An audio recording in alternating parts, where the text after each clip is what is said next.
L'histoire de la rédemption, chapitre 4, la tentation et la chute. Ce chapitre est basé sur Genèse, chapitre 3.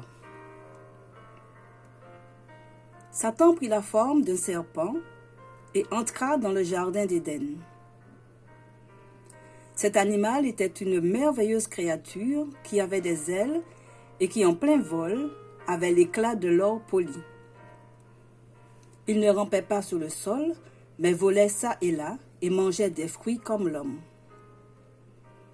Satan entra dans le serpent, prit position dans l'arbre de la connaissance et commença à manger tranquillement de son fruit. Sans s'en rendre compte, Ève s'était éloignée de son mari au cours de leurs occupations.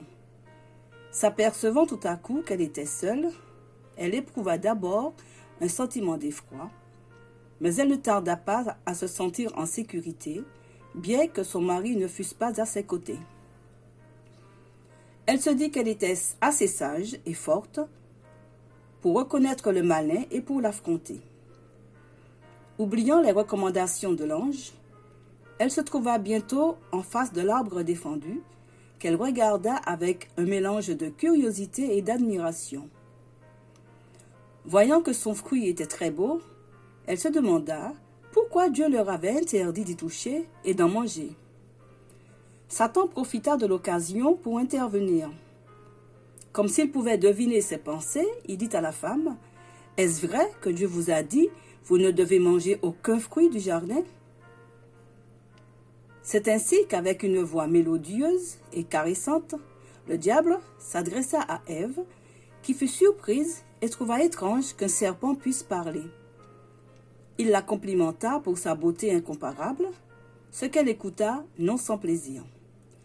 Quoi qu'il en soit, elle fut saisie d'étonnement, car elle savait que Dieu n'avait pas donné au serpent la faculté de parler. La curiosité d'Ève fut éveillée, et au lieu de s'enfuir, elle s'attarda, émerveillée d'entendre parler un serpent. Il ne lui vint pas à l'esprit que ce séduisant animal pouvait être un ange déchu. En fait, ce n'était pas le serpent qui avait parlé, mais Satan lui-même. Ève fut charmée, séduite et perdit la tête. Si elle avait rencontré un personnage imposant, possédant une forme comparable à celle des anges, elle aurait été sur ses gardes. En tout cas, cette voix étrange aurait dû la pousser à retourner auprès de son mari et à lui demander pourquoi un autre que lui pouvait s'adresser à elle avec aussi librement. Au lieu de cela, elle commença à discuter avec le serpent et répondit à sa question. « Nous pouvons manger les fruits du jardin. Mais quant aux fruits de l'arbre qui est au centre du jardin, Dieu nous a dit, vous ne devez pas en manger, pas même y toucher, de peur d'en mourir. » Le serpent répliqua, « Pas du tout, vous ne mourrez pas. Mais Dieu le sait bien, dès que vous en aurez mangé, vous verrez les choses telles qu'elles sont, vous serez comme lui, capable de savoir ce qui est bien ou mal. » Le tentateur voulait faire croire à Ève qu'en mangeant du fruit de cet arbre, elle et son mari accéderaient à une sphère de connaissance plus élevée que celle qu'ils avaient atteinte jusque-là. Depuis sa chute, la tactique particulièrement efficace de Satan a été la même. Inciter les humains à pénétrer les secrets du Très-Haut, à se montrer insatisfaits de ce qui leur a été révélé et à ne pas obéir implicitement à ses commandements. L'adversaire pousse les hommes à la désobéissance en leur suggérant que le terrain défendu va leur dévoiler de merveilleux secrets, mais ce n'est là qu'illusion et vile tromperie. N'arrivant pas à comprendre ce que Dieu a révélé, les hommes négligent ses ordres explicites et cherchent à sonder ce qu'il a voulu cacher aux mortels. Grisés par leurs idées de progrès et séduits par leur vaine philosophie, ils tâtonnent dans les ténèbres au lieu d'obtenir la véritable connaissance. Toujours en train d'apprendre, ils ne parviennent jamais à la connaissance de la vérité.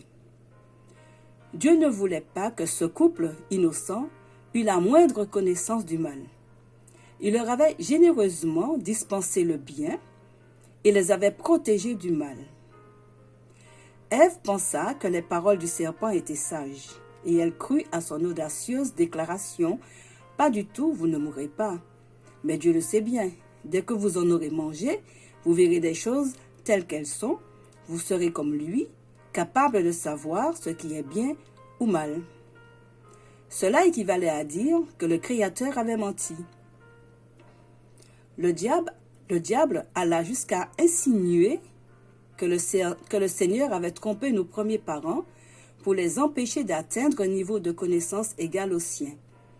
Dieu avait dit « Vous ne devez pas en manger, pas même y toucher, de peur d'en mourir. » Mais le serpent rétorqua « Pas du tout, vous ne mourrez pas. » S'adressant à Ève, le tentateur affirma qu'aussitôt qu'elle mangerait le fruit, elle parviendrait à une sphère de connaissance plus élevée, ce qui la placerait sur un pied d'égalité avec Dieu.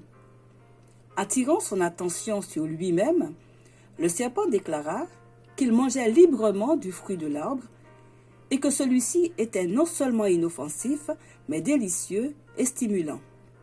Il ajouta que c'était justement à cause de ces merveilleuses propriétés qui donnaient sagesse et puissance que le Seigneur leur avait interdit d'en manger et même d'y toucher, car il en connaissait bien les vertus.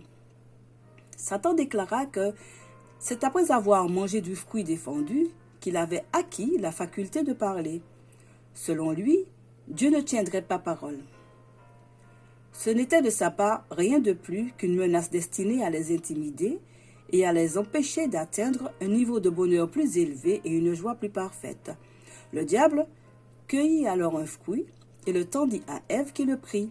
« Eh bien, lui dit-il, ne vous avait-on pas interdit de le toucher, de peur que vous ne mouriez ?» Il s'empressa d'ajouter qu'elle ne serait pas plus affectée par le mal et la mort pour l'avoir mangé qu'elle ne l'avait été pour l'avoir touché de sa main. Ève s'enhardit parce qu'elle ne sentit pas immédiatement les signes du déplaisir divin. Trouvant que les paroles du tentateur étaient justes et sensées, elle mangea du fruit.